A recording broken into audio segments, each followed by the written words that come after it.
meeting with Prime Minister Netanyahu yesterday. Has your thinking changed at all as it relates to these negotiations with Iran? No, we have to make a deal. With Iran? We have to make a deal, otherwise it's going to be very traumatic. Very traumatic. I don't want that to happen, but we have to make a deal. They should have made a deal the first time, and they got Midnight Hammer instead. As Washington moved ahead with plans to deploy a second powerful naval armada close to Iran's shores, commanders in Tehran insisted their forces were calmly watching every ship and aircraft, vowing that no American move in nearby waters would go unseen or unanswered. Iran's Navy chief, Rear Admiral Shahram Irani, declared that his fleet now keeps hostile forces under continuous watch, stressing that enemy warships and patrols are tracked around the clock, from first light through the dead of night, across every corner of the surrounding seas. The admiral portrayed this unblinking maritime surveillance as a core pillar of Iran's deterrence strategy, arguing that by showing it can monitor and potentially respond to US pressure at any moment, Tehran hopes to dissuade Washington from miscalculations and escalation in the region. Rear Admiral of the Iranian Navy, Shahram Irani, "We monitor the movements of the enemies day and night. What they fear more than anything is the people of Iran." Earlier, Admiral Shahram Irani warned that Iran was fully prepared to hit back against any adventurism in regional waters, signaling that even limited provocations or missteps near its maritime borders could trigger a firm and immediate response from its naval forces. His warning came just as reports emerged that the USS Gerald R had been ordered to leave its current posting and deploy toward the Middle East, underscoring how Tehran's tough rhetoric is unfolding in parallel with a fresh buildup of US military power in the region. According to these reports, the Ford and its full carrier strike group received instructions to reverse course and head back through key choke points toward the Mediterranean, turning what was meant to be a winding down phase of its mission into a renewed frontline deployment near Iran's neighborhood. The USS Gerald R, which can reportedly embark around 90 advanced fighter jets and support aircraft at once, is now expected to link up with the USS Abraham Lincoln in Gulf waters, creating a two-carrier presence that dramatically boosts American striking power off Iran's coast. US officials say this extra carrier-based air power is meant to give Washington more flexible options for a prolonged air campaign if needed, allowing the Pentagon to launch repeated waves of strikes, maintain constant patrols, and pressure Iran without relying entirely on land bases. Iranian sources, however, have cautioned that the arrival of a second American carrier will be viewed in Tehran as a definite step towards war, framing the twin carrier deployment not as routine deterrence but as a potential prelude to large-scale conflict in the Gulf. In a further escalation, Iranian officials have repeatedly threatened that if US forces launch a major attack, they could move to shut the Strait of Hormuz, a narrow maritime choke point vital to global oil exports, using it as a powerful lever to raise the costs of any war for the entire world economy. The Secretary of Iran's Strategic Council on Foreign Relations publicly issued this stark warning, using highly charged language to caution that any slide into open conflict could trigger drastic steps in the region's most sensitive waterways. The Iranian official argued that if the United States pushes the situation into full-scale war, global energy security will be plunged into chaos, with supply chains fractured, major importers scrambling for fuel, and markets gripped by instability and fear. This warning carries extra weight because roughly one-fifth of the world's oil consumption moves through the Strait of Hormuz every single day, meaning any disruption there would instantly affect a huge slice of the planet's daily energy lifeline.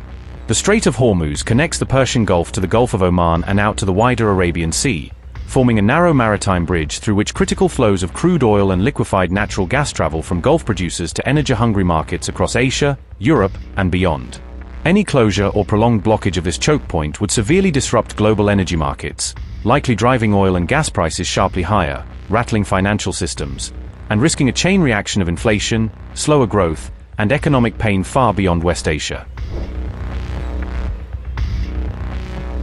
On February 3rd, a U.S.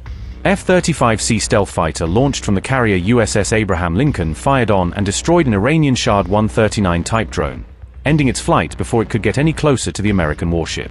U.S. Central Command said the long-range drone had aggressively closed in on the carrier in the Arabian Sea with unclear intent, continuing to fly toward the ship even after U.S. forces tried to warn it off and de-escalate. American officials stressed that the F-35C pilot acted purely in self-defense, arguing that shooting down the drone was necessary to shield the carrier and its crew from a potential attack, even though no U.S. personnel or equipment were ultimately harmed.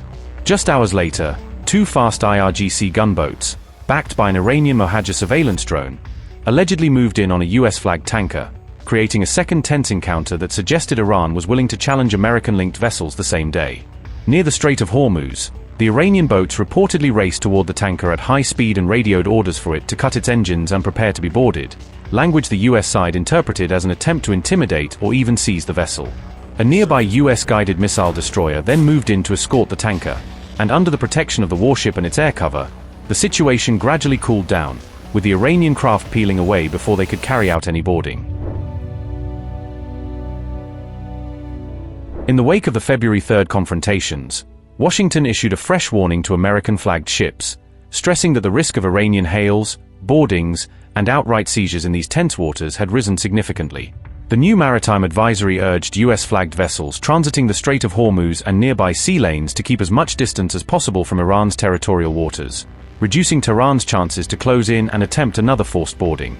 Captains were specifically advised that, when sailing eastbound through the strait, they should hug Oman's side of the waterway, while still respecting navigational safety, effectively using Omani waters as a buffer against Iranian naval and IRGC units. At the same time, Oman hosted a round of indirect nuclear talks between Iran and the United States in Muscat, but the discussions ended without any breakthrough, with both sides merely restating their positions and agreeing only to keep the door open for future meetings. Soon after those talks wrapped up, President Donald Trump met Israeli Prime Minister Benjamin Netanyahu at the White House, where he both backed continued diplomacy and again warned Iran that if it refused a deal, he was prepared to take something very tough against Tehran. President, following your meeting with Prime Minister Netanyahu yesterday, has your thinking changed at all as it relates to these negotiations with Iran? No, we have to make a deal. Timeline with Iran? We have to make a deal, otherwise it's going to be very traumatic. Very traumatic. I don't want that to happen, but we have to make a deal. They should have made a deal the first time, and they got midnight hammer instead. And this will be very traumatic for Iran if they don't make a deal. Look, if they don't make a deal, then it'll be a different story. But we had a very good meeting yesterday with Bibi Netanyahu, and he understands, but it's ultimately up to me. If the deal isn't a very fair deal and a very good deal with Iran, then it's going to be, I think, a very difficult time for them in the back. I guess over the next month, something like that. Yeah, shouldn't take, I mean, it should happen quickly. They should agree very quickly, yeah. Mr. President, we might be heading into a partial government shutdown. When was the last time you spoke with Chuck Schumer, and do you still feel Democrats are negotiating in good faith? Well, a week ago I spoke, but, you know, we have to protect our law enforcement. Actually, the Supreme Court gave a ruling, or one of the courts gave a very big ruling on masks, that you have the right to use them, you know, for personal protection if you want. So I don't know how that interjects. You know, they want our law enforcement to be totally vulnerable and put them in a lot of danger. They have some things that are really very hard to approve, frankly. As you know, it's only pretend. We had various of the other bills, that's all done, but we're left with this one. We have to protect our law enforcement, very important. Please. Why does Prime Minister Netanyahu want you to stop negotiating with Iran? He is, you're saying stop entertaining, stop talking to them? Didn't say that, we didn't discuss that. I'll talk to them as long as I like, and we'll see if we can get a deal with them. And if we can't, we'll have to go to phase two. Phase two will be very tough for them. I'm not looking for that. Mr. President, there are currently 0 Israeli hostages left in Gaza because of you. Thank you for that. Thank you. And now that the war is ending in Gaza and Israel, I wanted to ask, do you believe Bibi bears any responsibility for the security failures that we saw on October 7th?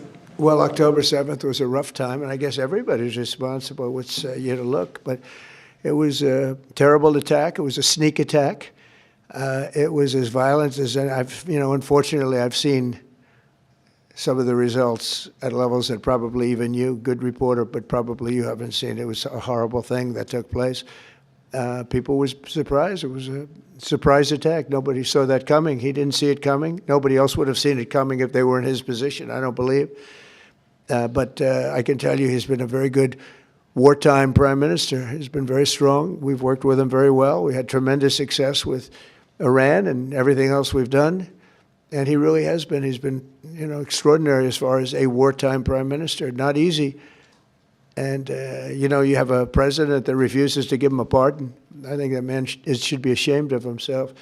A pardon over this trial that's going on. The president of Israel, the primary power he's got is the power to give pardons. And he's not you know, he said he's given it 5 different times, but he doesn't want to do it because I guess he loses his power.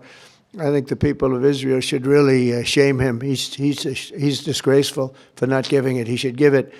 But Bibi's been a great wartime prime minister, and I've been the best friend to Israel I think that they've ever had. A lot of people say beyond precedence.